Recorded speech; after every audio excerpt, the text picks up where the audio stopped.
This graphics card right here is not your usual NVIDIA graphics card. In fact, it's a collector's edition JEDI Order Titan XP, which the P stands for Pascal.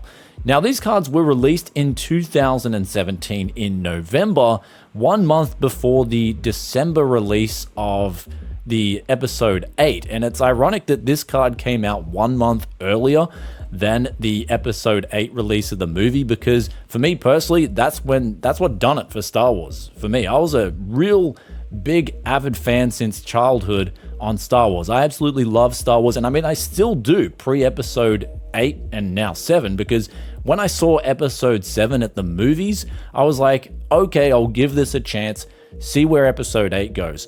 And then when I got into the theater, I remember walking out of episode 8 just saying to myself, wow, like if there was ever a movie I wish I could get a refund for, that was it. I think at that stage, I had realized that Disney had completely destroyed any hope of Star Wars going in the right direction. And it's just ironic because nowadays I read on posts and my friends tell me, like, have you seen the absolute joke, which is the new Star Wars Acolyte or something? And I'm like, well, I didn't even watch it, and I'm not even going to bother to watch it because I'm probably just going to get the same experience that I got in episode 8 if I were to waste my time. Anyhow, that aside, we've got a GPU right here that came in at the same MSRP as the Titan XP, and it was also released 7 months after the original Titan XP.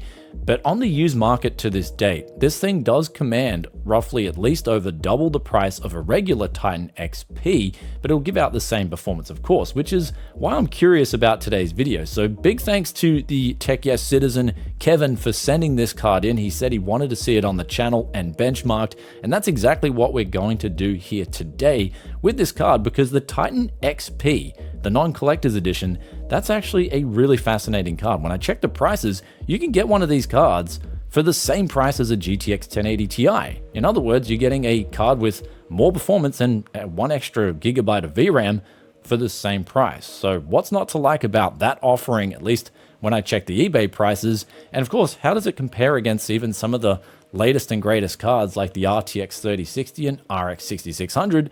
Let's find out after today's video sponsor. If you want to get rid of this annoying activate Windows message, then today's video sponsor SCD Keys has you covered for as little as $15 US. After you enter that coupon code BFTYC, you can cop yourself a legit single end user license today. Also works for Windows 11 Pro too. Links in description below. So the Titan XP, it features 12 gigabytes of VRAM, so it's got the same VRAM size as an RTX 3060, and that's the comparison that we're mainly going to be talking about in today's video, even though I've featured a few other graphics cards in the benchmarks here, just so you can gauge the value, whether it's a popular used GTX 1080, one of the most common cards that I'm picking up off the used market right now because the value is just extremely good. Then there's the RX 6600 and also the ARC A750, which are great cards to go get new if you're just looking for raw price performance. And actually, speaking of the ARC A750, we'll get into the first title here. This is where it's doing really well, and actually you're going to see in a couple of other titles that we tested here, the ARC A750 is actually doing quite well. But let's focus on now the RTX 3060 versus the Titan XP in the first title here, Rainbow Six Siege.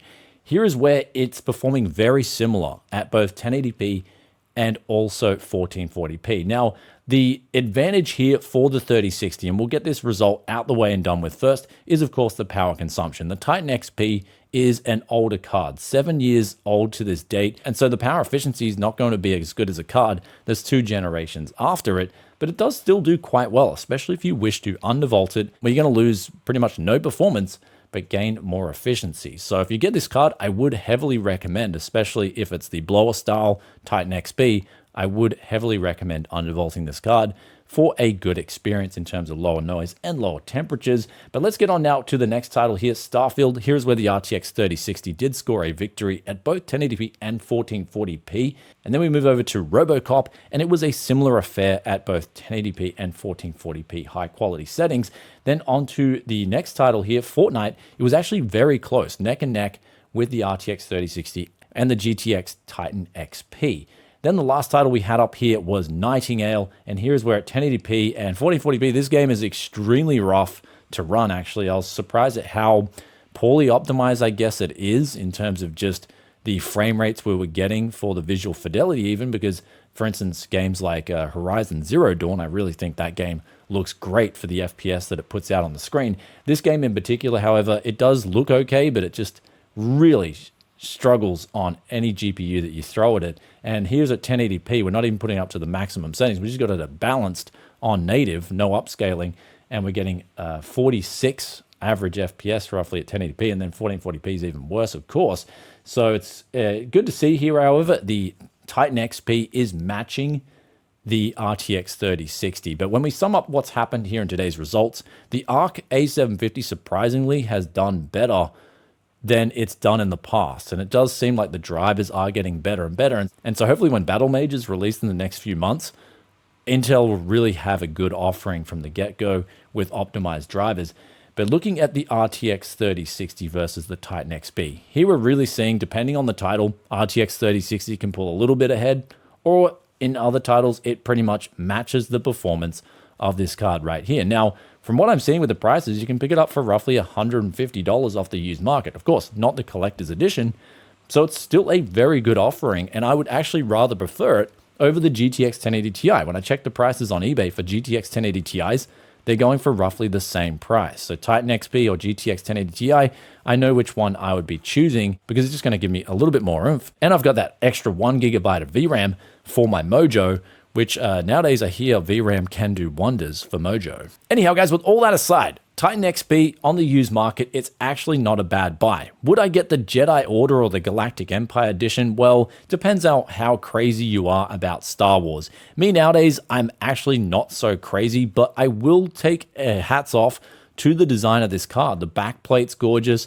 The sort of aged look on the card, even though it's brand new, the aged look on the aesthetics, just really, they've done a great job of how this card's come out to the public. And it really shows when you take a look at it and boot it up when the computer's on. You got these beautiful green, like lightsabery kind of lights showing through the card. So actually, it's really good to see these kind of collector's edition cards come out. And I wish NVIDIA would do more of them nowadays, because I think the last time they did one was perhaps Cyberpunk with the 2080 Ti. That thing actually looked extremely good too.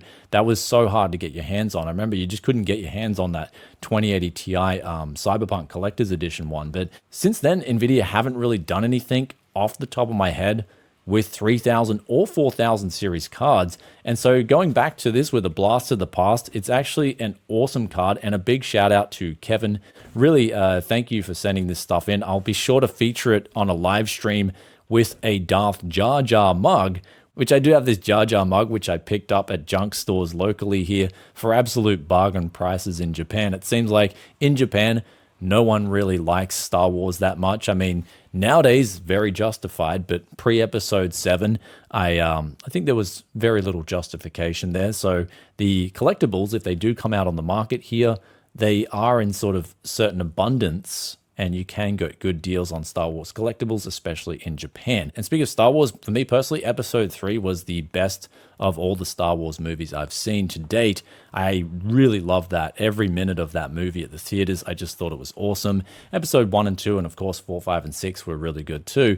And I'm hoping that somehow Star Wars can get back to just focusing on the lore and focusing on the story rather than all the other mumbo jumbo that's being thrown in nowadays. I just really enjoyed what Star Wars used to offer in terms of just going off on these tangents. And anyhow, guys, with all that aside, I hope you enjoyed today's video on the Titan XP revisit. I thought I'd throw this special collector's edition card in with some good juicy benchmarks, something that you can get out of the video if you are thinking about buying one of these cards on the used market. And in terms of the card itself, when I checked the prices, I was actually pleasantly surprised. However, one thing to keep in mind, do not confuse the XP with the original X. The original X is a lot slower, a lot inferior, and there's no more driver updates for it. That's the Maxwell Titan X. Even though it's got the 12 gigabytes of VRAM, this XP is named the P because they knew there would be some confusion between both those Titan X models. So make sure if you're looking for a Titan X, get the XP model. That's the Pascal. The P stands for Pascal. Hope that all helps. And with that aside, I'll catch you guys in another tech video very soon. Let me know in the comment section below what is your thoughts on Titan cards. Do you think they have come down on the used market to a price where they are attractive now? Love reading your thoughts and opinions as always. And with that aside, I'll catch you in another tech video very soon. Peace out for now. Bye.